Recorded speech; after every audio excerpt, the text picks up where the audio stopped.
มีปุ๋ยหวานตางหิมนานกงกำเวลมีเตกัวริในอังจีเตกงกำเขรเหลาปอนะทบตูเตหิมนาน mining department ลำอันินไดละวักกันเสียค่ะเที่ยงตะกินอิสยาท่วมจักันไงดานปอตาจวนมีปุ๋ยหิมนานตีนขดลางช่วยตูเต VCM อวยเมเตปอเฮียนมานิคัวเทวฮีกัวรีเอ็นฟีอันิตาเซลาตาจวนดานังอินันกะเลมอัลลาอมเอ็มนะทบตูตานมีปุ๋ยหิมนาตานละอมตะกินเหลาติตาเซลาค่าดานังอะเซมเทนะดาเนหมดเฮติเฮียนละรออุติเทนะดานะค่ะอาอมเอ็มจูตุนะทวนก็เสยโซก็ทุมอนี่คือนี่รันเสคัดฉลุตุกตานี่กัวรีลุงลักนะคัลลมเลมเราเสตุกันจิโอโลจีสมอ mining engineer นี่อังไงเราถึงกลางปัตตุมอลเบอร์ปนเซเวกมิตินะเซเวกจนปันหินะและจน national highway state highway และ district road อะตังอ่ะเมตรซะอายะนายอมฮอกะมากเลยมักกิลาวันฮิปอลกูท่าจันวารีมีสอบประคัดปะเทียนนี่กุมสังนี่สมนี่ปารุกอันนี้อ่ะกันจันเนลคลีร์ตูและง่ายทัดตูจงเตดูสังนัจิบายกันบุกเจ้านี่กันเรียดเทวังอินนิมินปีอาจิรตอบนิคัลตัดลายดาร์ทุมเลจันเวลคานสีพีร์ในบอยะกัวรีจุจิมทุตินลุงเลียนปุยนมีปลีอเดละประคัดดำโดยปันปุยเนมาเสอบูระละประคัดเลียมตัวดำโดยน่ะเอ็นกอลเมกอันนี้ตูน่าเฮียนรวงปะนี่จุดเหตุอบชัวจนเมกันนี่อ่ะนี่จานลำคัน National Disaster Response Force ลำโปวิฟิงเนนันเจ้าตูนแข่งเฮียนรวงฮิจนเมกอัลละนี่อีจวนตูนจุมาเฮียนมิเจ้าเต้น mining ละมาอินจิเนียร์กันในมาสักเบอร์เจ้ารำโคเวละปัทิลเสียปลาเร่แม่ไม่มิตินินกันเสียอังตีตูระนี่อ่ะปุลลเสียจังช่างเตะกมนะกันในโดนะอันนี้เฮียนนิมินอินรินนี่คันสีพีร์กัวริจิมฮีอ่ะมุนเงียกลินอาหันตโลอ่ะเฮกัวริจิมชันนี่อ่ะอาเสียเตตินมิเจ้ารำหุ่นสังอ่ะกัวริจิมวางอ่ะวันด้วยนะที่นั่นแห่งอมฟูจุงจางเตกัวริจุงจางอ่ะกัวริในตู้เละมีปุยลำปุยินวันด้วยนะกันโตโลนานะกันเสียตูร์ปุยหมดเละจังกายตักเตตุนจุมาเฮียนเสียไทยกันอินเบสเสียอะตบเพ่งอามินเราทีร์สักตูรินกันเงียนเจ้านี่อุเสียจิบไปเลยจิบไปกองปุยขาดทุ่มมาช่วยกันสอยเดาทั่วกันนิมินละมาเตสีพีร์ในบ่อยกว่ารีจิมเตยหันต่อตีแต่กันเราเสียอ่ะที่ชวนมิโซรามกว่ารีจิมานุนนัจานกันนมโอ้ไม่ฮิอปอยเหล่ไม่อะไอ้ฮิเองวางเนี่ยนี่ไอ้เสียตินนิมินะกว่ารีจิมชันเนี่ยไอ้เสียเตค่ะมินหันฟิลมาสัตย์กว่ารีจิมฮิกิมาตะกับเพจวนจงไปก็เวนี่รีโตโมอาชันพอสมเด็จจุดด่านกันนี่เบียด่านกันสมเรานี่ไหมอ่ะทีมิโซรามากว่ารีเร่งฮีจังรำกว่ารีจวดจุงละมาลักทันตัวเนี่ยมาเส้นหัวลำเต็งกันละทันเลยอ่ะกันลักทันชันพอจุงละมากับคงเสียมาหันชาวว่าสเต็ปบังรันสุขะค่ะกันปิดแต่ละว่าปุยสักกันนี่เราฟังตะปอนเนี่ยจริงกันไงตัวฟังตะปอนเนี่ยดูฟังกันกว่ารีเนี่ยเขาที่เขาสบักเราจะเวทเวทที่ปังไอ้lower middle class ตะปอนนี่เป็นลำตาช่วยซุ่ม investment เขาตัดเพื่อนวังเย็นนี่กงซีระชุบกงปุยซีระอีอันเวลามันละจันไม่ถึงนี่ตัวน่ะพอถึงทางเขาอันนี้ตามว่าจุ่มมิโซรามกว่ารีจิม accident ตามเนี่ยฉันชอบบุลเบอร์ชวนอันนี้ท็อปไม่ยิงกัสเสียขลายค่ะสุรการินโมกว่ารีจุงจางอินไก่ช่วยนะลับดันตูร์ตีขัดดันและดูนที่เฟลตักกันในเราชิมไงนี่ลุตุกเมาเซนก็สวยดูโซก็ทุกกัวรีสังกัดกัวสมเรียดเล่ปกัวบริลทาเบลขันโม่ก็เลยจิรไลน์ก็ทุกกระนั้นสุดท้ายปกับเตะกับตัวโน้นปุ่งบริลุงเวลกัวรีแค่นี้ไอโซลตั้งหัวหินลุงเรียนเดวินยามาอินจิปขลาอัดเดลลุมันเนี่ยคือแต่ตั้งส่วนกัวรีจิมเร่ให้บินฟอนด้านนี้ก็จะดังดงลักบีกันโม่กินลงหิ้วขยิงสบิเมื่อมันเราตัวเบตัวอวังคันตัวนักการสวยลกดูจูมิโซรัมหินดันทัดเอาไม่กันนี่ The Mizoram Minor Minerals Concession and Prevention of Illegal Mining Rules 2023 nikul meni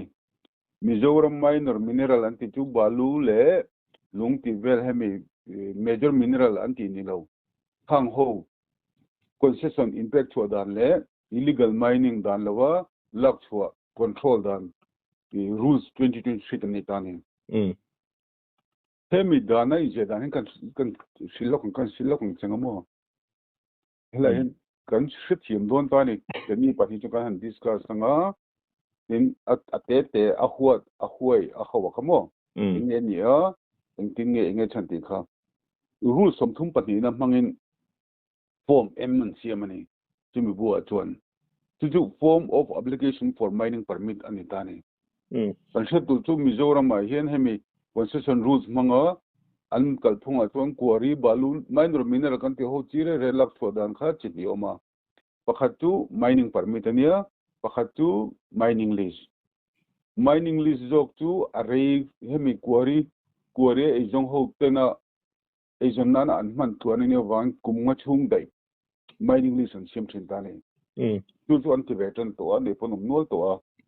tumi nilo hemi vai ni khat hanlak ve lok duwa I mani ramchung omte hanlak ve asal chwatur nilo commercial nilo ejonna na manglo hobina an man tur kha mining permit o mani mar tu mining permit tu dunghan lak ve jok no turata na ti ani reng lai khan lungla e jong hote po khanin mining permit khan ankal char meni mining list tu kemin aboi thak do heka inspection tengaya form thelu tengai ta return thelu tengai ta ni ju a scientific a safe book tur ngai nia chumi omreng thung si chuan hemi king ko tu te po hian mining permit a an ron dil kha mining license ti ro khai ti an til na lo nge ka thelawa tuna quarry ne tam ber hian mining permit thoin lakalani amero chu mining permit jok hi enge mining permit hian lo lakal engthan engang po ni selo lakal mek po ni selamo mining permit mutul chun engting ngai ti khakan silok cho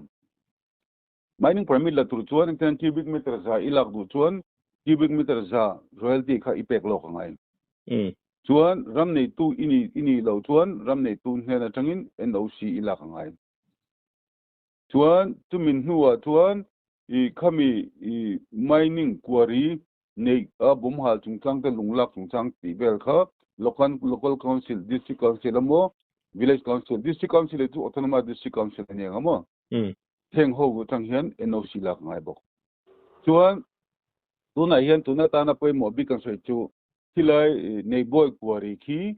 national highway bulani tani theta mining permit lak phal na tur hata ni chuan nei boy quarry nei tekhian hilai national highway equal to BRTF ho huai tang hian ni NOC lak le potangai tani chu meter za a naya quarry kongpui state highway mo national highway mo atanga state meter za ayan naya kong quarry lak don chuan balna dilangai chu meter za ching lo ni satani leki meter som error so mo ne ngamo tu van khata khan BRTF nan tang phalnan la MT de kha ferangai ta chuan chumi zo chun engzat ne lak chhuat duwa engzat chung ne lak chhuat du ti te kha jet lak bek ngai ta ni heta kan sui du lai ta kai hi chu ama sabera mining permit nei turing khang jong kha nei vek ngai ya kan han kala kan han hu chu chu I khile khilung phek lian lutuk ani ta ni lung phek lian deuh mai nia quarry sang kha nei tu kha pali pangan lo mani apie ber oma chung apie ber do tu aron nei tharve tum mining permit ko dilmek ma se geology mining lamina I anla pek lo pelo chung lo la ruve tang an soidan chuan chumi wang po chua warning pon lo pek to pa khan a hal tani chumi a hal chuan tu lung pakhat vek ani wang khanin amor khan le lampang le ama quarry le lampang avela mi quarry kha ati ching tani Tatiamem, tu wangin ka mu fu chu khutiang lung sakhat in zom pu dang chi khi chu mi pakhatin I avai lunga tan khen ati a design ani lo chuan geology mining ho hianin quarry pum phikha design saksela chu block te entrance selamo chuan chu quarry nei tu te khan pain ti hlom sela ti te in a hal dan ate po rual khai da wa hal dan te hal hun ding ne te ka apoi moin khria tu na accident om ziania mundanga po kongpui bul metazam zahom chunga kan quarry zong do tho hi kongpui bul vek ani tani ที่มีนิชันปกเสฟตรงกันกอรินีตูที่เวกอรินีเวตูที่ลุกลักแต่บนตั้งปุยตานเฮาสบักโลวะกอเตจอินดัสทรีนที่เวกันนิตาจูวันกงปุยบุลลุงขจันหัวสมาลุงลักไม่อลสมาจวนกษัตริย์ขันจุงลอนลวะจุงลมาจังหุยทะเลวินหมดเขียนไฟทะเลวินถอยลมาลักปุกอลสัมตานีที่มีตัดที่สุดกันเนี่ยวันมิโซรามาเฮนิลุงกงสิบลุงกอริจิมเฮตัมแม่นี่จุลายโจอดิกที่มิโซรัมหุ่นสังกวรีกันหันปีฮิข้ากงปุยบุลเตโลนิตาอาจารย์จวนกวริจิมินะกงอะโนเตฮิอาอมทีนันนี่ฮาร์สันนะดินดิสยังขันนัวจังเห็นอันละตัดเมียจุลายตักจูเนียข้าอลากดานตูระไกช่วยนะข้าอันซอมเราตีนั่นเนี่ยอันซอมเราวันนี้จวนดานังเสมเทียนเนี่ยดินเอ็นฟิอาตูระค่ะมีไมนิ่งดีพาร์ตเมนต์ลำเตโปเห็นอาจงจวนนั้นเอ็นปุยเทยเราวังกริลรัวเราอมจูเฮตอันน้อยจังลากดูระนี่ละว่ามีสิงตานะละอมลุตุกะอัจงจังอันละเราค่ะเสมเทยนะอาอมโอเคว่ายังไม่เจนนะว่ายังไม่แล้วก็ต้องพูดสวยสุดก็แล้วมีสอบเบลโดนี่โอ้อีสอบอีโรนัก1 2 3นักก็ตา number 1อัจวนอัจงจังละไงตัวนี้ตีเทมที่ไรตะขาตีเทียจะไม่ติดตัวจวน mining lease เขาตานี่ mining lease อันนี้อันกัลจวนกุมงักปีเรตมกุมสมปีเรตมอันกัลจวน mining plan อันไรดันตัวอันเสียมแบงไอตานี่ทุก mining lease นี่จวนเขาตักเดาเล็กมาเสีย safe ตา scientific บุกตานี่อามาเราจะตัวน่ะจวนมีประคัตินขี้ลายเนี่ยบ่คิดสวยแต่ละ geology mining กำลังform M submit งาตรอจวน cubic meter จังโม cubic meter จาเล็กปกสังขัดปกกระดูเอทียจุมิจู cubic meter จา multiply by เจงสังเรียดอเปนี่จวนเอ็งมามุมละละว่าตัวนั้นอันเชื่อมทาราจวนplus design นั่นที่เบีย plus design จู geology mining hobin อัน mining engineer ท่านพิทุมดานาพิทนิดานาที่เวลข้า design ขันเชื่อมสักเวนี่มาเราจู design อันเชื่อมสักพวกเขาจุงละปังตั้งหาตัวที่เทนักอันในตะเราเขามีเทดังเขาตะเรานี่จูตัวนี้ plus design นะขันเชื่อมเวมาเสนิมินักขันกะละก็จะเอาพวกนี้แหละนั่งin plus designอินนี่อันนี้แหละ plus design นั่งจวนอีฮัลเลมฮัลจวงนั่ง plus design ข้าอันเชื่อมที่เราไปใช้แต่พวกอันจอยเวีย geology mining อันเปียไปใช้แต่พวกอันจอยเวียมาเสมีเทียมมินะอัน design ขันฮัลเลจวงหรือเปล่าดินที่แต่สังละมันตั้งลักตุรตีค่ะลักเงี้ยตุรตีค่ะตัวน่ะ permit มังที่เขาที่จริงก็ส่วนไป enforce ด้านมั่วไปตีลุยด้านเขาไม่กัดหรอวะgeology mining เขาขนาดเวียงมันหรอวะmining engineer ปัจจุบันออกมา geologist เลี้ยงมาจองลงบอกว่าจะมีจงปุ่งปีนั่นก็ละมันนี่ลูกก็พอถึงกลางปกติไม่รอนฟัวน่าพูดเหตุ mining ขันนี่ทุกสิ่งตัวที่โอ้ก็ที่ดูนี่อัน official ที่รงกัลตัวงเงินนี่แหละรงกัลมันหรอวะเฮ้ยลุงลักก็มันหัวเวทโตเสียที่นี่จู่จริงๆมันโดนเลยอาทิตย์ส่วนกันสวยเพื่ออัน mining engineer ที่สุกันน่าเต็มอยู่วันกันเบียดูน่าจุงกันนี่ได้รู้ตัวก็คริสต์มาสmineกันที่มันระวัง January มั้ง February ทำมั้งอัน inspect ให้จ้างที่ข้ามีสิละวัง country level จ้างนี่รวยงุยไรไม่เนี่ยส่วนนี้มีน่าประคัดกวรีออเดอร์ขันล้มแบบฟูรมั้งที่ไลฟ์นี่เขาผลิตปังเขาขันล้มกินไปเด้อเพื่อค่ะอันจริงก็ประคัดพวกเขา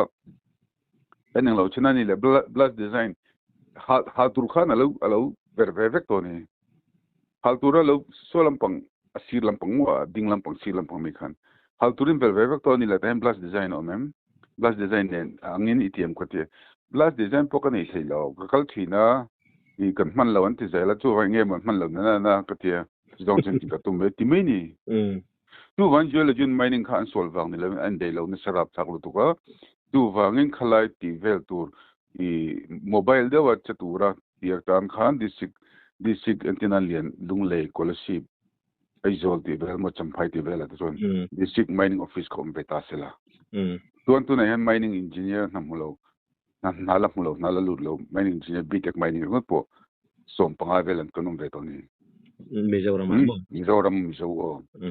ชุดต่อชวนกันสวยๆก็ชูน่าที่อันเสียมสักให้แล้วว่าตัวนั้นเสียมสักเมกะอีปาร์ตี้ที่เราพังนี่แล้ววินคุยพูดแล้วดูไม่เห็นอาเซียนคุยเพี้ยนะ tuna po i mining engineer pakhadina angkol charchap chingkha mining engineer pani post tharan siam toni tun company chungle khan chuan akal chho zelanga ka te kalo seitu i MPS te MCS te office assistant te kan la charchar theatro police constable pokon la thia ngatinge Mizoram ina amomo mining engineer pui ni lo pon khalam pang semi de diploma mo an mani nan tir tu senior technical assistant teng vel chi kha ngatinge kan lakti zung lo atak taka Mizoram mines kan ti gemi quarry regular takala hi zair orbak anum na mem nia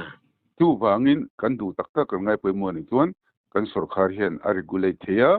tu wangin eizong ore eizong ho khachu mining permitting kal to lo chela mining lease and cultural control monitoring develop kai shwet all don tani kat kasang chemot chuan July chu entirnan ni china kan ron se hei kan revekta mana tangin mun sangsanga kuari chimwanga van duaina thi na hial theng atam mani chu nge khuarel chian na pathian rel dan thilti danglam thei lo kha ani lo tat maya khang kha mishing kan film khur tok lo wanga ni mai kan pel thei reng si kan chunga van duaina kan in thlentir man made disaster mo anita chula ya chu kuari bi ka khan ni chin khan iron chang chia da win ka sia entirnan khami mi pui van tlang himnan kongkam ve lami te kuari nei ang chi te kongkam kherlo po na thok tu te himnan mining department lam anin dai lawak kan ria kha chiang takin isoya thuam chakan ngai dan po ta chuan mi pui himnan ti in khotlang hruai tu te VCM o OMA te po hian ma ni khuwa theu hi kuari enfi anita sela ta chuan danangin an kalem ahla omem na thok tu tan mi pui himna tan la om takin lo ti ta sela kha dananga sem theina da ne mo heti hian la ro uti theina dana kha a omem tu na chuan ka sei zo ka thumo ni tuni ran se kha thalu tuk ta ni kuari lunglak na khal lom le lo se tur khan geology samo mining engineer ni angai lo thingtang pat tu molber kon sevek mitina sevek chuan panhina le chu national highway state highway le district road atanga meters za aya naya hoka magle magila magle maganga chuan OMA kan tiang te NGOBC la pangtapon ti sela report sela geology mining la chuan ka sei than kha chu entina serious de mai chumo ajo ko puin hei kan thanglok World Road a hian a chunglam kong pui phei hemi World Bank Road kan ti chunglam le nuilam hen lunglak na omani o a chunga kori oma nuilam kori umbok heting ti te po hi anina taka chon hemidan an siam anga thang hian an close pop thei an khar pop thei an du chon tin ka soile tum chu bomb hal hi control blasting an ti angan hal chon I puak dur lovin sathiamem ni mor tam lovin an du chin chau ha thua phek dan kha om vetani kha drill design ate a hole kha ai muzong ati te adar lo zong te antinang cubic meter somwa tun chu makan hal chuak duwa tumi tan chuna lungom dan po tiang hinia alung chan dan po tiang hinia tu wangin fidret vela khur ngane a hole angane aqua verin ti tiang angzat explosive chu mangin tina chaw chua bek thei ta ni ka hal du big ka hal chodu za big khamo mar tu na chuanin I bom kha hal thei tu blaster license and test fire and boka khami license kha nei si lovin I kan hal thiam be thoblo man tian hal ta ni tu na po chun nei boy po chuan I athen lung hal khan a kori kharon chim telve dei mini nia tu wangin bom hal hi ti me ni lawa appeals bua tlan che da hal ni lo tuna bom kan hal nu hian lekha kan ti khere bruk ta kan hal nu an ni kha chunga talo po kha kan le Mizoram a chuan le king te po tama kan riat manglawin le hing an hing rang tu konia minor earthquake te ma le lo chelek to ma motor tan ria wanga che te pom ta ni tu wan an bom hal kha an bang hal nu ni kha chung khan talo ma sela engti khuna po ta thei tu khopin lungkha an hal ki thor po thei ta ni chung zong tu control ngai lai chini ta ni จุดจวนตุนักเสียงคันอีพายจุดนี้เสละจวนขัดยังตอลตุรมลงมาจุดจังรำเป็กนี่วังเห็นอีอันหัวยัลลักตัวบกอันนี้สิบกวังเห็นอัจุงลำปังคิเรกรวกอันที่น่าเฮตาลิมเอ็นเตปองัดทิ้งตอลทิ้งอันฮัลตัวเรางัดทิ้งตอลโฟทิ้งกันที่จวนอันฮัลตัวนุกุมตั้มตักนัวปอตูนมาโคเรเนเตนอันเราต้องป้องฮัลนั่นสลุตุกวังคันเลยลุงสูงอ่ะคันอักขิตานี่จุดตัวเราลูตาตัวขันชัวตุ้มเลยรัวสุไลนลูตาทัลไลตัวขัลฟานาลงขี่คารุมที่เจ้าตาจังเทตะเรานี่แต่เทียมจูฟังเงินไปหมดแต่เอ็มไม่จูให้ดานะออกมาไม่ตัดจะชูเงินไม่ตัดจะอายันหายันในใจเราทุกคนเนี่ยอันพัลโดนหรอวะมั่วอันที่นั่น National Highway อันนี้ใช้ดีสินันพัลโดนหรอวะ BRTF อันพัลโดนหรอวะมาใส่เสียเทียมในมิโซคริสเตียนไทรเบิลตะกินมั่วเสียเทียมในกันก็ชินตานี่จูน่ะเฮียนอีสกัดเนี่ยแข่งกันกระตุ้มแบบพอจูให้มี National Highway และ State Highway ซีระไม่ตัดจะมีจุดขาดพอดรถขาดพอดเสร็จแล้วจนนี้อีส่วนเจ้าข้างคนที่ Village Council มั่ว OMA หมดนั้นสกัดรีพอร์ตเสร็จแล้วจุดกัน geologist mining อากันมีเทียมแต่ geologist เลย mining engineer แต่ahla hi jo him loveที่ยังที่ไม่ตัดสารเราว่าพวกเขาอมเทตานี่จุดalung inremดานเสร็จตานี่a strike กันที่แต่อดีต direction เสร็จกันตานี่มั่งแต่ฉะนั้นนายแต่สิหิมลุตุกเท่าอมเทตานี่จงคงคุยจังปันจุมีอันนี้งดเราตัวนึงก็เสียงคันกันตัวเท่าเซลโดนะเอ็นนี่เพจก็เสียงคันสังขารสุขว่าสมเด็จปะกัวกับประเทศโบราณจังคันเฮงโฮกิก็ไงเป็นนี่คองเกรสสุขาระแต่ไม่นับสุขาระแต่พวกเราเส้นไปต่อเจ็กแต่ปนมาเสียอีบอยทักเดิมไม่จำเป็นต้องไปอะไรเห็นกวริโอนะเขาที่ politics กลางเขา politics party จังไคminister แต่พวกรับเบ็ดละเทตัดแต่ละเทนนี่เวลชินตานี่ทุกวัน political consideration vote เราว่าวังหมดลินเราว่าวังหมดเห็นกันรันช่วยตัวตั้มเบอร์คองเกรสเลยไม่เนี่ยฟุ้งอ่ะส่วนนี้ก็เราติงอัมชินเรานี่ส่วนตัวนั้นส่วนตัวนักการนอร์ปไปฮีจัด PM พอเห็นติงอัมแค่เราไม่ถึงมาเสร็จติงอัมเทนตัวละตอนโคดโจงจังโคดจังนอร์ไงตานี่โคดนัดอติเราส่วนเฮต้าอันที่นั่นเทนโซลบอร์เวลเซนเตเซลทำเราไม่รู้ตุกแต่พอสรัวสูงงัดเลยลงมาโดนเราพอเสร็จแล้วว่าส่งแต่พอสหันติโดนเสร็จแล้ว CMBL เนี่ย CM อัตลุมหัวเชิงขัดมีมัลลัมโอพาร์ตี้มันจิวมุขัน CM ค่ะอันนอร์เวย์โดนนี่ทุกวัน CM ตั้งพวกนั้นนี่ตะเกียบที่หาร์สโดนะทุกนั้นส่วน political pressure เตลมีอะไรวินาแต่มีอินาที่บ่อยที่มีเรา high court เราไม่ต้องรอนทิ้งให้ท่านี่ทุกมีนี่เราส่วนกันเสียที่โดนเราทีนี้ ZPM ฮีก็ใส่ขันอันมันนี่ไปขัดนั่นละเนี่ย first term ละเนี่ยเฮลัยเห็นอันติงอัมกับไปเสียนี่ติงอัมเสกดูว่ามีปุยตา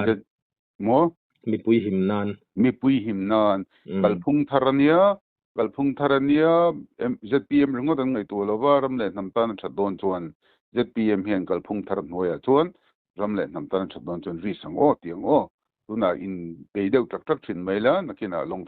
ทรามาอันนั้นชัดปุยโดนมีปุยนั้นชัดเทียมท้องที่ริสอันละข้างไงอันลังตัวชนะข้างไงบอกคองเกรสเลย BJP ก็ที่คองเกรสเลยไม่ได้ฟังชนกับไปดงZPM ไอ้ส่วนมันนี่ลูกกับพูดเล่าดูมันเนี่ยนักกันนี่หูนักกับที่ปุยน่ะพอเฮลัมปังก็ใช้ปุยพูดดูมันส่วนอาศัยเทียมฟูไหมข้าจู่วันเบสเนี่ยสร้างตักเนี่ยนักทุกข์ใจรังเถียงไปไรเห็นเขาเถียงเนี่ยกันที่ CPC หัว legal notice ข้าสุรการเป็กตัวมาสุรการกันเป็กจน Chief Secretary เนี่ยนะเป็กตัวนี้ตามาสัก Chief Secretary เนี่ยนะก็เป็กข้าพูดดูมา personal copy เป็กเบียกับผู้คงอีกตะกินให้ฮีรำเล่นน้ำตาลปะเทียนรูปีนั้นกันรำเล่นน้ำมินาเซลตะกัดสันเชาเทนานมีปุยหิมนานมีปุยหิมนานน่าเข็นต่อเรานานเต้ว่ากับกลัวดิลุงสังโศกกันในเทนานเต้ส่วนกันลักดันก็ systematic เดียวอันนี้ส่วนอีกว่าลุงมันปวดลมโดนทิ้งก็เสียเลยฟูที่นั่นจู่ FCA บัวค่ะ forest conservation กันเที่ยงจู่ตักส่วนกุมสมนี่สมทุ่มงเลยที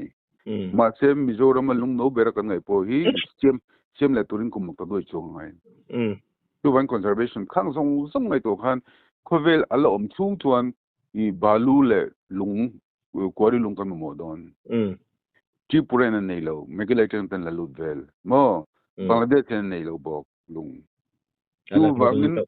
o lung mei kan ti lung pu mei lo wa kan ram hason na tu kan ram la nam lo chu quarry le balu alom kan mo reng do na Mizoram industry clothing ber chu quarry industry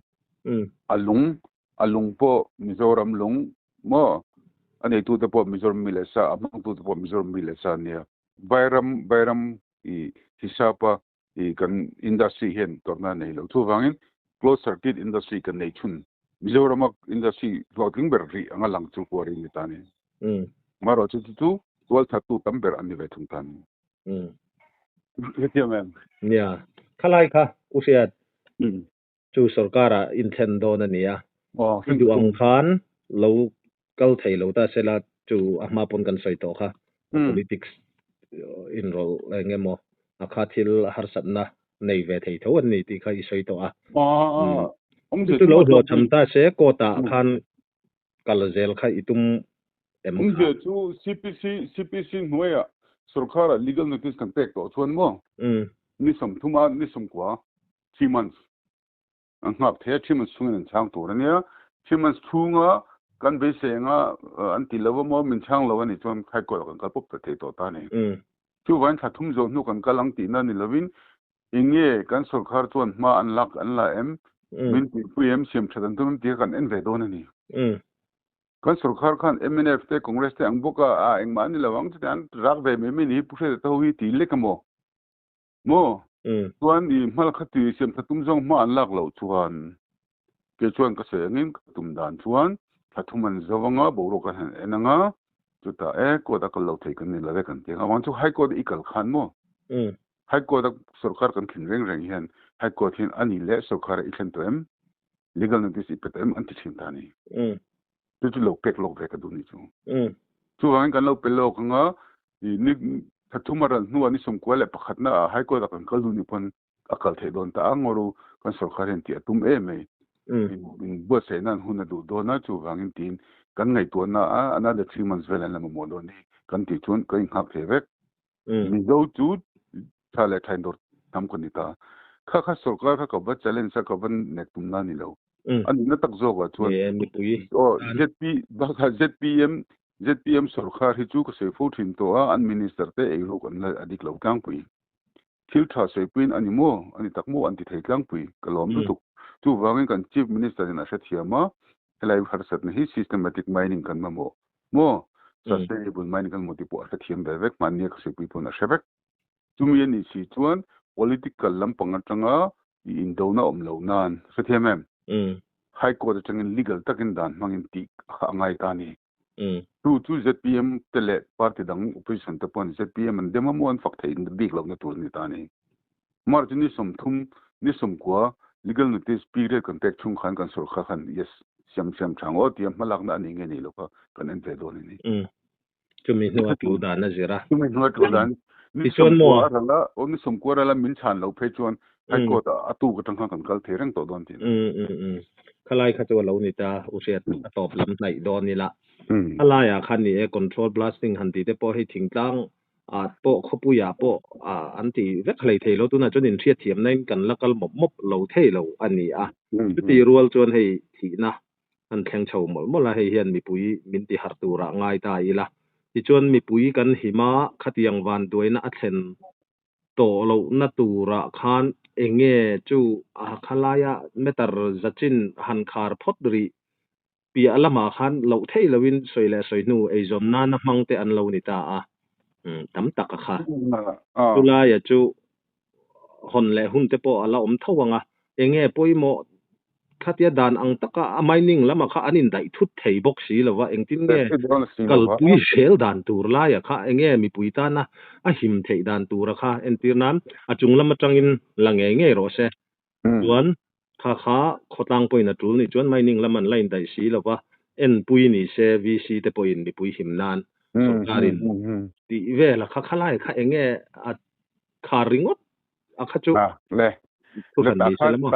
ta khanin magdum me chmo chong pui mi jo kan phel je chu ตูอินจิงอินคอมมาเลอินคอมสแตนดาร์ดอินคอมบางคันกัวรีโอนาร์ปฐุมเบลมิรันฟอนมันเจอจุดเฮ็ดตีตบตีโจกที่คันตีตบริงดเนี่ยเลยตีจังกันดันช่วยไงมิชิลเวลันติตานี่ตีตบกันดูแล้วว่าอินกันสะดวนะคงกันเลยโดนะมีปุยปนกันมาหมอกันมาหมอชิมมาก็สุดยอดที่เซฟโจกติดานี่ตานี่ประคัดน่าชวน permission เนี่ยชิมมาปุยหมอดันกันเนี่ยเดียmineral consumption rules ka zompot apan ni na latun bom hal hi ni tani bom hal hi kana etia du ang to ka zuk ver popo koli ko nga vera gelatin thuna ha ngot khani lo ni tenga sen khan blasting hi technology ve deu ne ni tani entina cubic meter za hal sok duin cubic meter somnga khati chetala pasen khan ake nuai ni halanga mantlak tak si lovin khati nga blasting a design ti te tu kha training ve the ta ni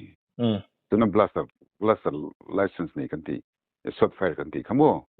Indian explosive rules mo hian training the ya chu ke pon ka lo training tir to ni chung ho tu na hian bu ma te ho khan nia I go hate kom lai khan entina PWD te pon an lo hal ve me thin ta PWD lo hal ve ngot kha accident oma is mine safety how DGMS my director general mine safety kan kala tu hal nge antia ke mani hal ni antia tu nge hal tu tia an engineer khan ke mani hal ni ti khan mo purna la beni tuan inge qualification software certificate name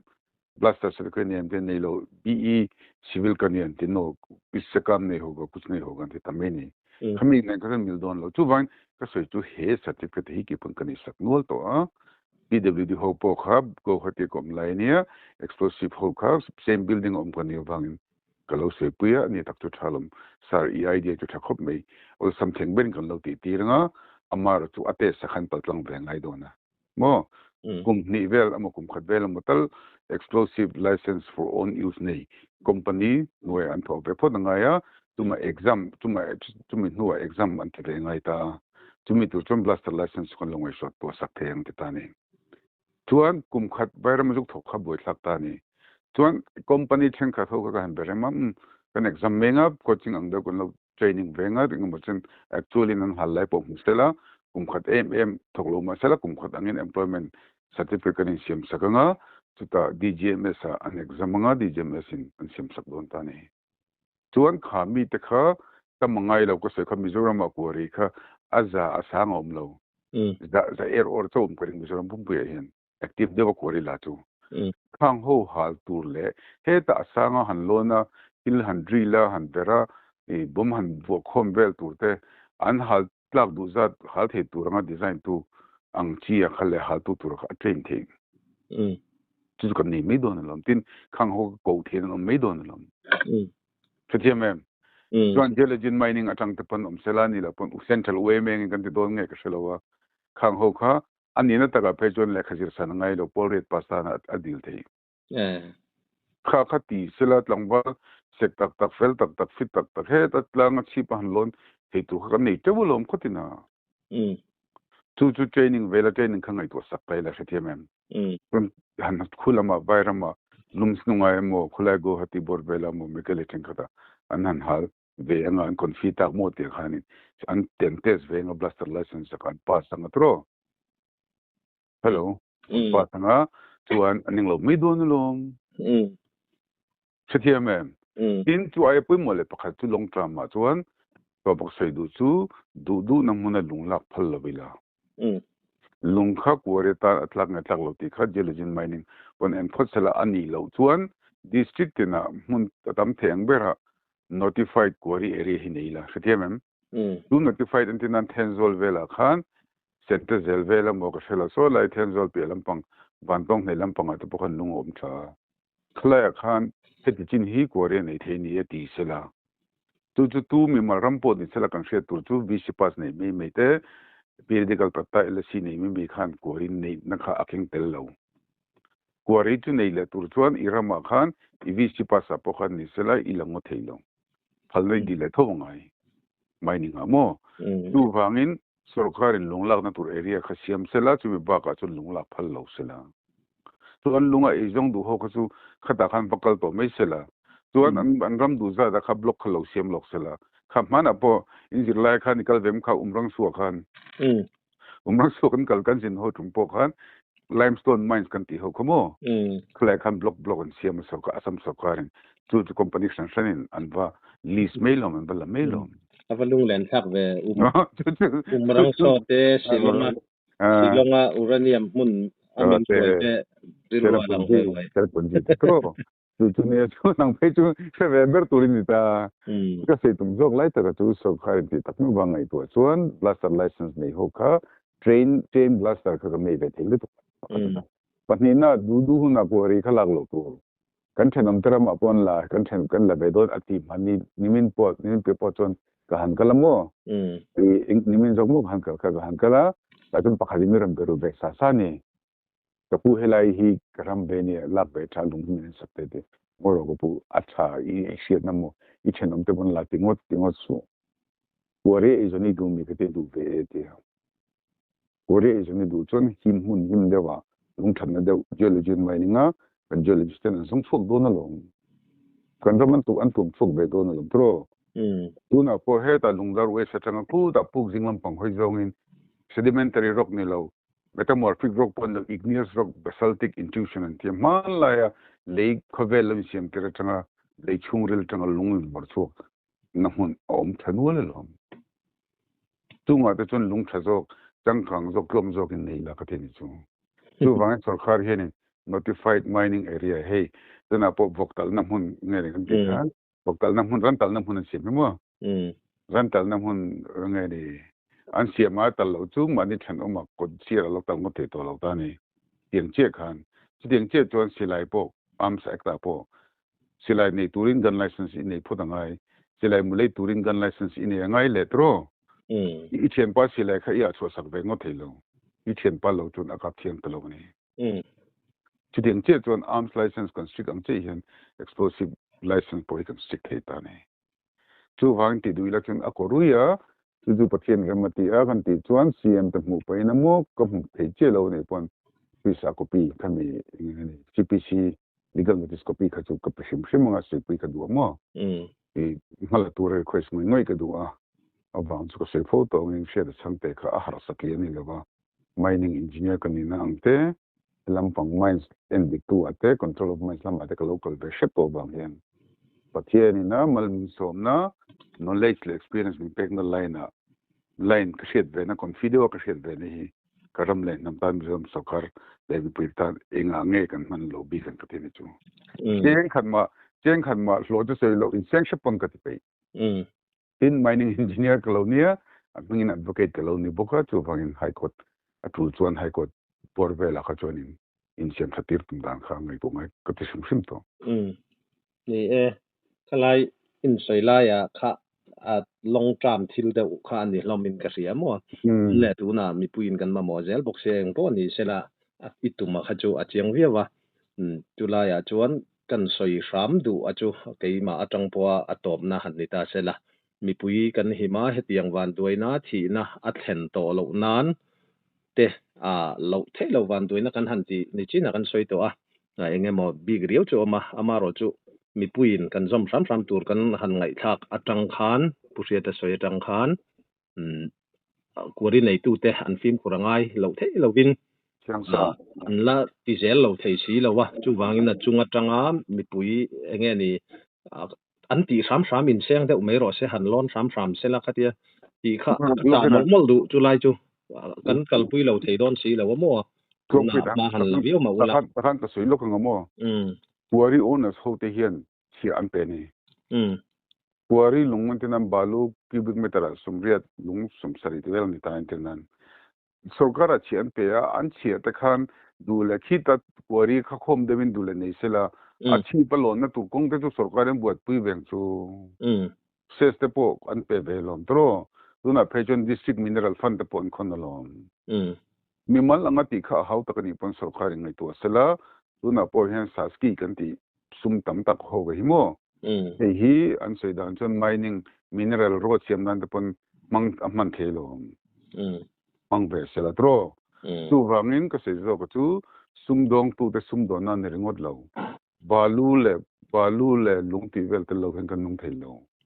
mi pui mo mo ni ma se him safe scientific changkang mo de kan savai na ki mo thanga kan tu le tu chong kum zali zanga kum sang khat nu lo tur te pon Mizoram alung an nei lo meng ti khal thom lo ni ole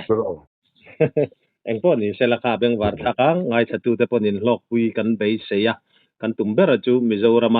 kuaria wanga thina thleng fo mai wan doina rap thak tak mai kan han tong thi na hi kan han tok thi na hi ti re dan ti tlem dan a omem ti bo dan a omem ti khania khatrang khan kan ngai dan te comments lama ten ron soi thei chong kan lom viawanga ti chuan usiat ka kan du tok tu ra kan ngaya engemo atlip nan toite han soi du te ilaneem ka sei du ber chu tun thum hian mi tam takhan ni mina po kan han upload the video paper she the changte hi ni nom be khup mai ti khati til anom be ta ni tuna ko sei chu congress te eminem sokhara po ko lo boi pi photo lekha po ko thelu be photo maro chu tun thum chu ke ma pathian ni na ma som na min pek mi shoi na ko nga ka expertise mo ko feel ve ni bangin ka in ki thu ni lo kan ram le nam mangai zok na bangin tun thum chu kal serious ve ka du to ni tin ka pum ta pon lo zir to a wari push mejo mining engineer kan ni ve a insect por ve ma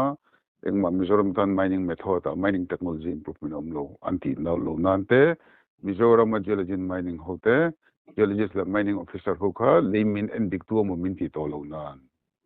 le lo mina ron langa lemin and diktu mon ti tat jela shem lemin tur kha lemin and dik lemin and diktu ni lawin lemin tur veng tu te pokan ni ve bok tu wangin kha han tianga ni support to internet tu party thengilin en party la mizo christian takin pathian ro pinan ram len tan mason ka du en poni sela hunram chang min lo siam saka kan lom lu tu ke pok lom tu ke